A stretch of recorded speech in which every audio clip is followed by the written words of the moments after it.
ప్రేమ కథలో ట్విస్టులు సినిమాల్లోనే కాదు నిజ జీవితంలోనే ఉంటాయని ఛత్తీస్గఢ్లోని కొండగావ్ జిల్లాలో జరిగిన ఒక వివాహం నిరూపించింది. ఒకే వేదికపై ఒకే ముహూర్తానికి ఇద్దరు యువతుల మెడలో ఒకే యువకుడు తాళి కట్టి అందరినీ ఆశ్చర్యపరిచాడు. హితేష్ యాదవ్ అనే యువకుడు తొలుత పూల్వతి అనే అమ్మాయిని ప్రేమించాడు. అయితే కొన్ని కారణాల వల్ల వారికి పెళ్లికి అడ్డంకులు ఎదురవడంతో హితేష్ కుటుంబ సభ్యులు అతనికి యామిని అనే మరో యువతితో సంబంధం నిర్ణయించారు. తీరా యామినితో పెళ్లి ముహూర్తం ఖరారై ఏర్పాట్లు జరుగుతున్న తరుణంలో తొలి ప్రేమికురాలు పూల్వతి మనసు మార్చుకుంది. హితేష్ను వదులుకోలేనని తననే పెళ్లి చేసుకోవాలని పట్టుబట్టింది. ఈ విచిత్ర పరిస్థితితో హితేష్ కుటుంబం అయోమయంలో పడింది. ఈ సమస్యను పరిష్కరించేందుకు ఇరు వధువుల కుటుంబ సభ్యులు చర్చలు జరిపారు.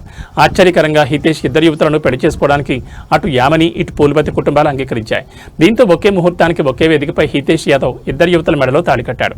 ఈ అరుదైన వేడుకను చూసేందుకు గ్రామస్తులు భారీగా తరలివచ్చారు. ప్రస్తుతం ఈ త్రిముఖ వివాహం సోషల్ మీడియాలో తెగ వైరల్ అవుతోంది.